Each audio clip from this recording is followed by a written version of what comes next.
Le MIPIM PropTech Europe, en direct du 104 dans le 19e arrondissement de Paris, lundi 1er et mardi 2 juillet 2019, en partenariat avec EP et la French PropTech. Le MIPIM PropTech Europe qui touche doucement à sa fin en ce mardi fin de journée, mais on va quand même essayer de terminer en beauté avec notre seule table ronde d'ailleurs des 2 jours qui va concerner ce nouveau mode de logement, on va en reparler, qui est le co-living, et j'ai 3 invités pour en parler autour de moi, 3 spécialistes du co-living. Tout d'abord Julien Morville, bonjour. Bonjour. Vous êtes le cofondateur de Sheriz. Sheriz, c'est un opérateur d'espace de co-living, hein, c'est ça ? Exactement. Parfait. À vos côtés, Alexandre Marcadier, bonjour. Bonjour. Vous êtes cofondateur, vous aussi, cette fois-ci de Co-Livni. Co-Livni, qui est une plateforme qui met en relation les co-liveurs avec les opérateurs. Exactement. On y va. Et Claire Fleurin, bonjour. Bonjour. Vous êtes directrice R&D chez Keys AM, qui s'occupe d'investissement immobilier. C'est ça. Alors, avant de démarrer, je voudrais qu'on se mette tous d'accord sur la définition du co-living. Oh. Je peux commencer si vous voulez, Ouais, parce Claire. qu'il se trouve que j'ai cofondé une association qui est devenue la Fédération professionnelle du co-living en 2016, donc il y a quelques années, et qui a crowdsourcé sa définition du co-living auprès de ses opérateurs. C'était avant votre création, Julien, mais on espère que vous souscrivez à la définition.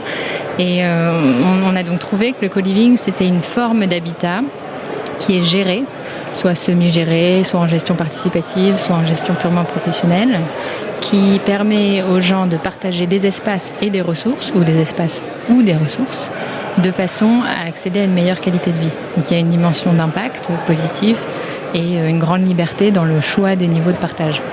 Voilà, c'est là que je voulais en venir. Le co-living n'est pas de la colocation. Ce n'est pas des gens qui vivent ensemble et qui partagent un salon ou une salle de bain. C'est vraiment chacun chez soi avec des espaces communs et partagés. Alors, tout à fait. Nous, ce qu'on aime bien dire chez Co-Live.me, c'est que la différence avec la colocation, c'est qu'il y a un tiers, un professionnel, qui gère notamment tous les conflits qu'il peuvent y avoir dans la colocation typique. Et l'objectif, c'est qu'il y a vraiment un professionnel et il y a un vrai côté qui est le côté le plus important pour nous dans le co-living, c'est l'animation, la communauté, avec tous les events, toutes les activités qui peuvent être proposées dans les espaces de co-living. C'est un peu comme un réseau social de la vie réelle, avec un community manager qui anime un peu tout ça. Ouais, c'est un peu ça. Effectivement, derrière le co-living, il n'y a pas seulement un produit et une offre, mais tout un environnement, une approche communautaire, effectivement assez forte, sur laquelle on capitalise énormément chez Sheriz. Après, effectivement, derrière la définition du co-living, il y a autant de business models qui existent aujourd'hui sur le marché. Donc les initiatives, elles sont extrêmement variées. Donc chacun a un peu son appréhension du sujet. Mais voilà, le volet communautaire, en tout cas, est très très très important globalement pour nous. Ouais. Et c'est vraiment là où nous, Co-Live.me, on n'a pas voulu se positionner comme opérateur, mais qu'on est agrégateur de l'ensemble des offres de co-living. Et ça nous permet de vraiment voir un peu tous les business models qui sont en place et toutes les personnes qui peuvent être concernées par le co-living. Parce qu'aujourd'hui, quand on entend co-living, on entend en général millennials. Et c'est vraiment quelque chose que nous, on veut arrêter d'échanger. Pour nous, le co-living est pour toutes les personnes qui sont en phase de transition. Donc ça va des personnes qui peuvent avoir des travaux chez eux, des personnes qui ont une mission dans une nouvelle ville. Donc on n'est plus que sur du millennials, mais on a des gens de 40, 50 ans qui aujourd'hui vont sur la plateforme Co-Live.me pour postuler à des espaces de co-living. Donc chaque modèle est différent et c'est ça aussi la grande force du co-living en France. Je rejoins complètement Alexandre sur ce sujet. Ce qui motive un co-liver à commencer à faire du co-living, en général, c'est la démarche économique. On trouve un coût de la vie qui est moins cher dans un espace de co-living pour un espace de vie qui est de bien meilleure qualité. Potentiellement, j'ai envie de rencontrer des personnes, je me sens peut-être un peu seule, ou simplement ce mode de vie me convient. J'ai un grand besoin de flexibilité et le co-living me permet de venir pour, en fonction des marques, 1 mois, 6 mois, 1 an, 5 ans, 10 ans. Et je souscris. En fait, je souscris à une sorte de membership de l'habitat, comme j'ai l'habitude de consommer le reste de mes produits de consommation, que ce soit la musique sur Spotify, l'accès à la voiture sur Drivey, le taxi sur Uber, etc. Ouais, le co-living, c'est véritablement, je prolonge juste les propos de Claire, recentrer la valeur d'usage, voilà, au cœur des préoccupations. On est sur une nouvelle notion qui est plus celle de la propriété immobilière, mais vraiment de l'usage qu'on en fait. Pour rester justement sur ces co-livers, on était la semaine dernière à l'Assemblée Générale de la FNAIM, qui rassemble donc les agents immobiliers. Et on a un agent qui est spécialisé dans les seniors qui nous disait le co-living, c'est peut-être finalement la très bonne solution pour ces seniors qui sont souvent un peu isolés et puis qui peuvent en plus trouver des services. Vous validez ? Complètement. Complètement, ouais. Totalement. Aujourd'hui, vous avez souvent des personnes qui ont 65, 70 ans, qui se sentent seules, qui ne veulent pas aller dans un EHPAD. Donc c'est vrai qu'aujourd'hui, les opérateurs de co-living ne se sont pas encore développés énormément sur les jeunes seniors, comme on aime les appeler. Mais on est certain qu'aujourd'hui, quand le co-living deviendra une nouvelle classe d'actifs immobiliers, une grosse partie sera utilisée pour ces jeunes seniors. Et après, on a aussi tous les sujets de mixité entre jeunes seniors, millennials, résidences étudiantes. Et ça, on y croit à fond. C'est pour ça que le co-living aussi, c'est comme ça qu'il va réussir à grandir aujourd'hui en France. Ce n'est pas simplement les millennials, mais c'est vraiment toutes les couches de la société. Ça va de quand on est étudiant à une vingtaine d'années jusqu'à jeunes seniors, 60 ans. Et je rajouterais à ça l'exemple des grosses sociétés de co-living qui existent à l'étranger. Qui ont souvent commencé par les millennials parce que c'est vrai que c'est la cible facile, mais qui maintenant ont une cible démographique beaucoup plus élargie. Si on regarde The Collective à Londres, on s'aperçoit vite qu'ils ont des petites familles, des divorcés, des jeunes seniors. Vous avez exactement la même chose chez Common, qui était vraiment très orienté jeunes professionnels. Et Oli, qui est un modèle plus hybride, micro-unit, co-living, lui a une variété d'âge qui est très satisfaisante.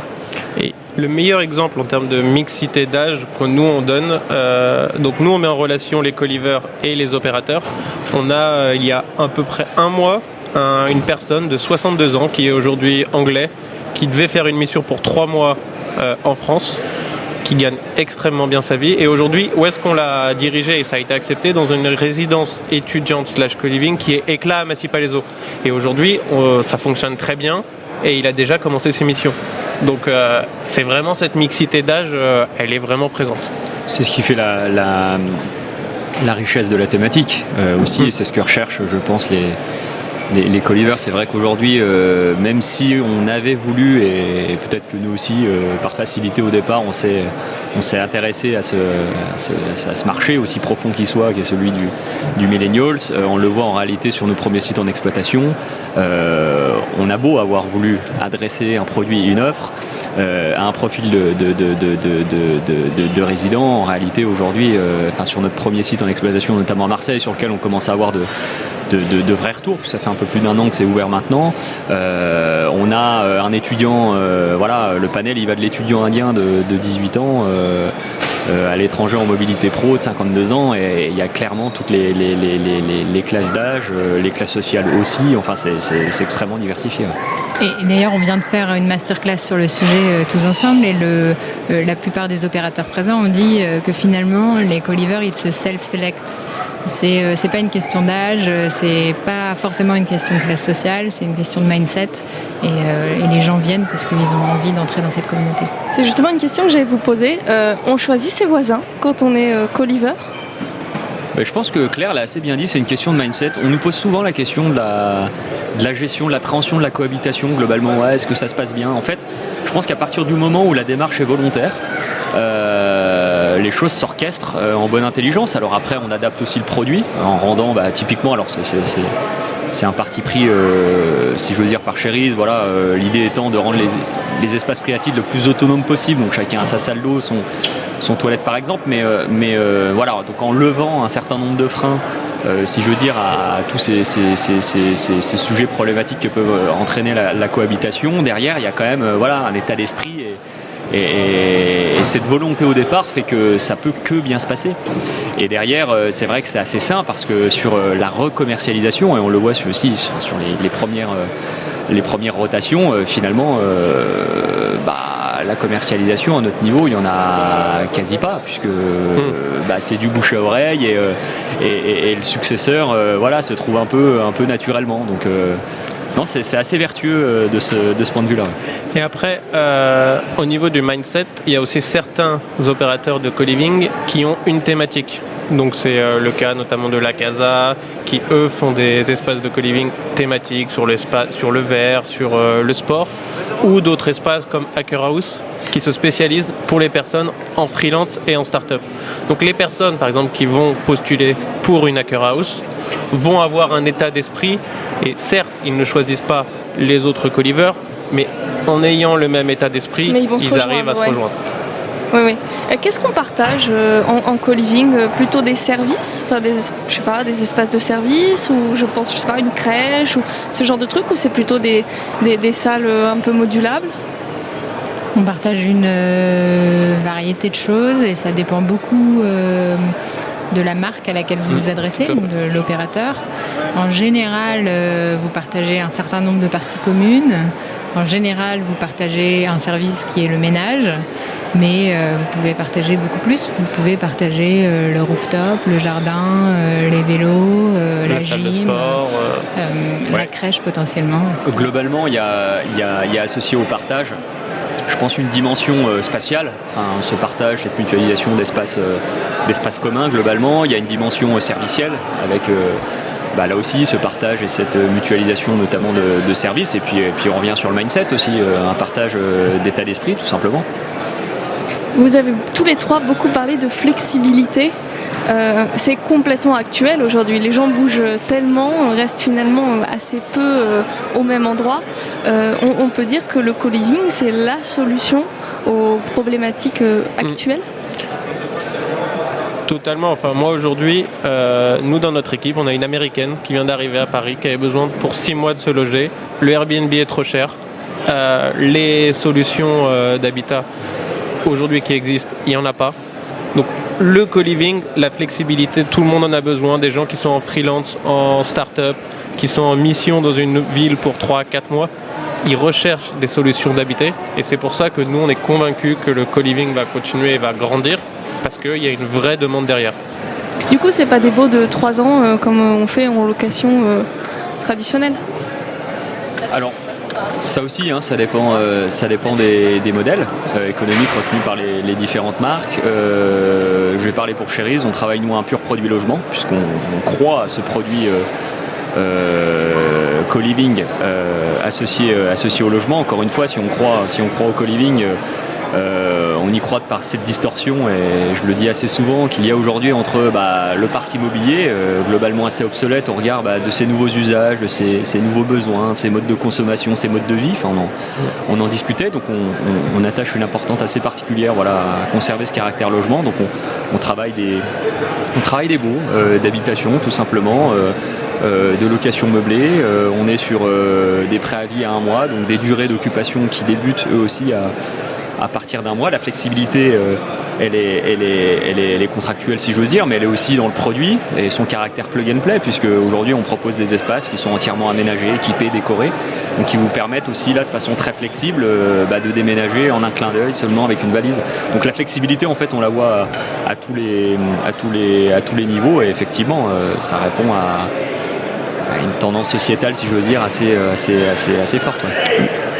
Je voulais juste rebondir sur donc là le modèle de Cheriz qui est plutôt côté habitat résidentiel. On a vraiment, comme le dit Julien, chaque opérateur est différent, et on a d'autres opérateurs qui se positionnent plus sur un modèle para-hôtelier, et donc c'est encore plus flexible. Aujourd'hui, nous, quand on les interroge, parce que c'est notre objectif, c'est de quel document avez-vous besoin pour valider un co-liver, ils nous disent juste, moi j'ai juste besoin de sa carte bleue. On est sur un modèle hôtelier, certes on paye une taxe de séjour, mais ça nous permet d'être beaucoup plus flexible. Et les personnes peuvent rester rapidement 1 mois, 2 mois et repartir sans avoir toute la contrainte du logement moderne. Donc c'est vraiment chaque opérateur qui a, et c'est ça aussi qui fait la grande diversité, chaque opérateur a son modèle bien adapté. Et là on part plutôt sur le principe de l'appart-hôtel, j'ai envie de dire. Oui, sauf qu'aujourd'hui, quand vous allez dans un appart-hôtel, vous en parlez, enfin, moi je viens de BNP Real Estate, quand vous êtes dans votre appart-hôtel, qu'est-ce que vous avez ? Vous êtes tout seul dans votre box et vous n'avez rien qui est aménagé pour vraiment échanger. Donc oui, vous allez pendant 3 mois dans une nouvelle ville, sauf que vous rencontrez personne et le soir, vous êtes vite tout seul dans votre box. Et je pense que des opérateurs comme Cheriz ou autres, dans leur vrai message, c'est aujourd'hui proposer des activités, proposer des events, et c'est ça la vraie force en fait, parce que vous arrivez dans une nouvelle ville, vous rencontrez des nouvelles personnes, vous connaissez la ville, et au bout de 5, 6 mois, 1 an, ça vous permet de vous dire, voilà, maintenant je connais du monde et je peux m'installer dans un logement plus traditionnel. Et une grande partie des co-livers aujourd'hui sont d'ailleurs des consultants ou des professionnels mobiles qui sont habituellement logés dans les appart-hôtels et qui dépriment, parce que c'est pas fun, Adagio, malgré tout le respect qu'on a pour cette société. Je voudrais qu'on terminera là-dessus, monsieur, qu'on parle de la dimension économique. Vous nous avez dit tout à l'heure, c'est moins cher. Comment on fait pour avoir un immeuble avec plus de services, des voisins sympas et en plus payer moins cher ? En fait, je peux peut-être commencer et puis vous compléterez. C'est moins cher en comparant le coût de la vie. Souvent, les gens font l'erreur de comparer le loyer d'un appart traditionnel avec le loyer, entre guillemets, d'un co-living. Moi, j'aime bien parler de membership co-living, comme ça, au moins, on n'utilise pas le même mot. Le co-living, c'est une expérience qui va bien au-delà du simple loyer. C'est votre loyer, plus les charges associées, plus la taxe d'habitation, plus le ménage, plus parfois les bières dans le frigo, plus parfois un dîner de temps en temps. Les cours de sport. Les cours de sport. Une programmation événementielle, une communauté. Oui. Ça comprend énormément plus d'éléments de coût de votre vie quotidienne que le simple loyer. Et donc de ce fait-là, vous êtes capable d'accéder à une qualité de vie qui est très importante. Ensuite, l'un des grands leviers économiques de la proposition co-living, c'est la densification. En fait, vous densifiez quand même beaucoup par rapport à du logement traditionnel en tant qu'opérateur ou investisseur, ce qui vous permet de fournir un niveau de service plus élevé à vos résidents. Et nous, ce qu'on aime dire aussi, pour compléter, vous avez 15-20 mètres carrés en espace privatif. Vous louez pour le prix d'un 25-30 mètres carrés dans le parc normal. Sauf qu'en plus, vous profitez de tous les events, vous profitez des grands espaces partagés que vous n'auriez pas normalement. Donc vous avez probablement accès à plus de 35 mètres carrés en total. Oui, effectivement, on raisonne beaucoup quand on appréhende le pricing aussi de nos projets en surface accessible. Effectivement, au-delà de toutes les commodités apportées par l'offre. Et ces coûts associés au logement traditionnel qui constituent ce budget, qu'on n'a pas forcément toujours en tête, mais qui peut vite représenter 250 à 300 euros par mois. Donc effectivement, à loyer packagé comparé, on est sur une proposition de valeur qui est bien supérieure. Voilà pour cette découverte du co-living. Le temps file malheureusement et à la radio il n'est pas extensible. Julien Morville, vous êtes cofondateur de Cheriz, Alexandre Marcadier, cofondateur de co-living et Claire Flurin, directrice R&D à Keys AM. Merci à tous les trois d'avoir été sur le plateau de Radio Imo. Merci beaucoup. Merci. Le MIPIM PropTech Europe, en direct du 104 dans le 19e arrondissement de Paris, lundi 1er et mardi 2 juillet 2019, en partenariat avec EP et la French PropTech.